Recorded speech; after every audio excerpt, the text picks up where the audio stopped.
Hello sa lahat ng Pisces. Magandang araw.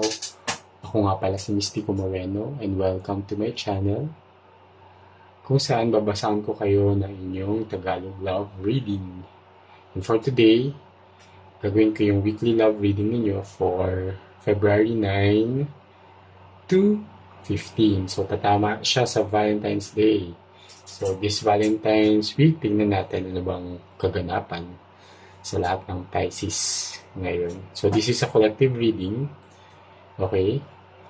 And I hope mag-resonate siya. But if not, huwag niyong pilitin. It only means na hindi para sa inyo itong reading na to. So, abangan niyo na lang yung mga susunod ko pang reading. Okay? And dahil collective reading nga ito, it may or may not resonate.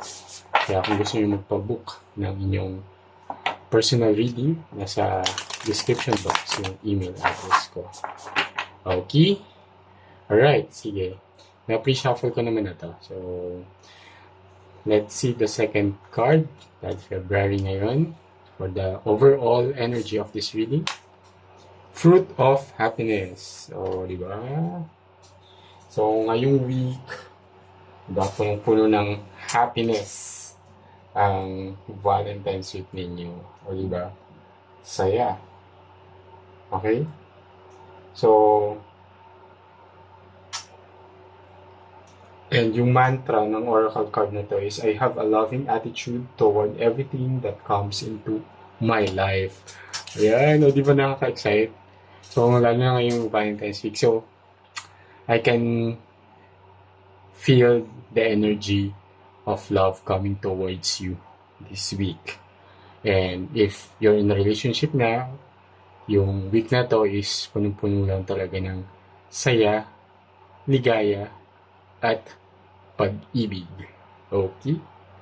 So, tingnan natin yung detalye using this tarot deck. So, bago tong tarot deck ko, kaya excited din akong gamitin for this reading.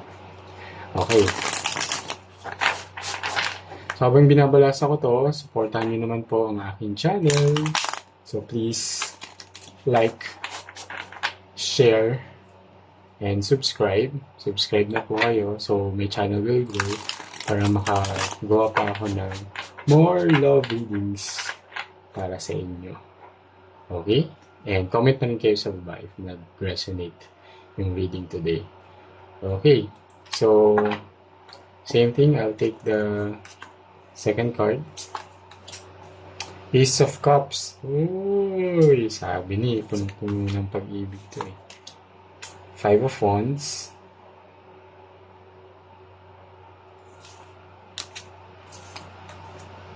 Nine of Wands. King of Wands. Four Wands eh. No, diba? Queen of Wands. The Empress. The Eight of Pentacles. And the Chariot. Okay. So, walang lumabas na ibang suit. Once lang. Lahat. Diba? I mean, walang ibang lumabas na sobrang dami. Which is once lang. So, may isang cups, which is napakaganda, Ace of Cups, and isang Eight of Pentacles. So, tapos, dalawang major arcana na. Okay. And, sa reading na ito, the energy that mostly resonates ay ang Gemini. Okay. Sorry. Not Gemini. Taurus. Taurus and Cancer. Okay. So, maybe yun yung zodiac ng person ninyo, but doesn't have to. Pero yun yung mostly nag-resonate sa reading na ito. Okay, so nagsimula siya sa Ace of Cups at nag-end siya sa The Chariot. And in between, medyo positive naman most of the cards na lumabas. Okay? And lumabas si King and Queen of Wands. Diba? So, it's a power couple. And it only shows na kayong dalawa is mahal nyo ang isa't isa. Okay? And kung bagong love to, you're attracted to each other. And ayun, may connection talaga between the two of you, diba? And it's like a power couple dynamics talaga sa inyo. So let's interpret these cards. So si Ace of Cups, okay, si Ace of Cups is a card of love and happiness, diba? Ito parang talagang inelaborate lang niya yung oracle card na lumabas sa overall energy. So if Ace of Cups, full of love, full of happiness yung magiging week ninyo, okay, may konting challenge lang. And that challenge is meron lang konting communication issues between the two of you. But then, ma-resolve naman din siya because there's a determination to really may determination to really express yung desires ninyo sa isa't isa. Okay?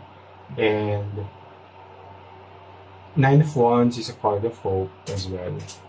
Bukod sa card of determination siya. So, there's really so much hope when it comes to working on the relationship, diba? And since nandiyan nga si King and Queen of Wands, so it's a perfect pair, it's a perfect match, and this connection is talagang you really desire each other. So gustong-gusto niyo yung isa't isa, mahal niyo yung isa't isa. Okay?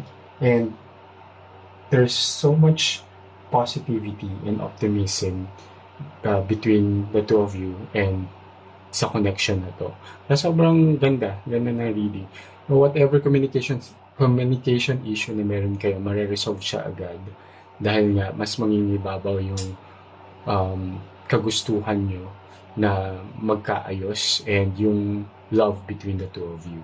And Empress is a very nurturing energy.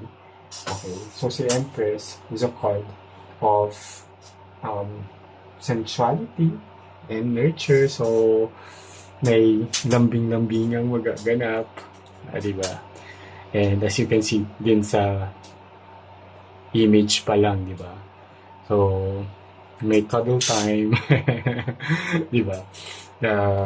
So ngayon pa lang nakakakilig na sa simula pa lang ng week, pero yan, so hanggang Valentine's Day and even post that,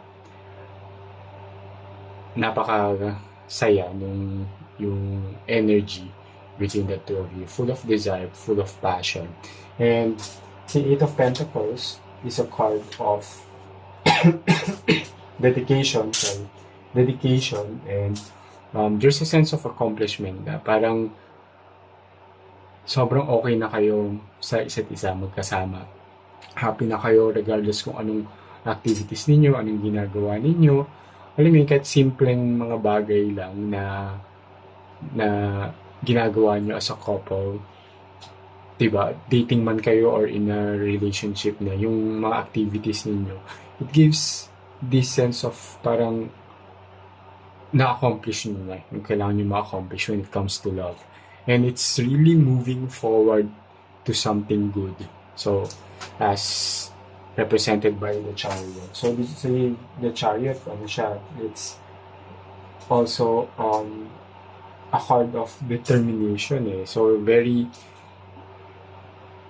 parang talagang gusto nyong enjoyin lang din talaga yung bawat isa. And sobrang talagang yung goal nyo in the long run is to really move forward in the relationship. And there's so much adventure coming between the two of you. So, full of excitement, full of fun, and alam mo, walang feeling na stuck kayo sa isang situation. Kahit na merong, in the beginning, merong communication issues. But again, sobrang love nyo yung isa't isa. Yan. Ace of Cups. Kitang-kita naman sa image pa lang din na it's full of love. Diba? Okay. So, tingnan natin ano yung advice ni Universe sa inyo regarding this reading and for this week. Oops! Nahulog siya. So, may tumalon na dalawang cards. Pero, nakataob siya, kaya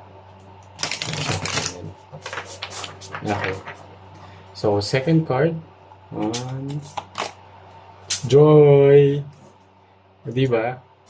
Ang saya lang ng reading niya. Full of happiness, full of joy, full of love. So, what more can I say? Enjoy this week, Pisces. Sobrang ganda ng reading ninyo. Okay? So, muli ako nga pala, si Mystico Moreno. Sobrang excited na bulol pa, diba? So, and maraming salamat. Kita-kits ulit sa susunod na reading and enjoy the Valentine's week. Sobrang saya kasi. Okay, kita-kits. Ingat!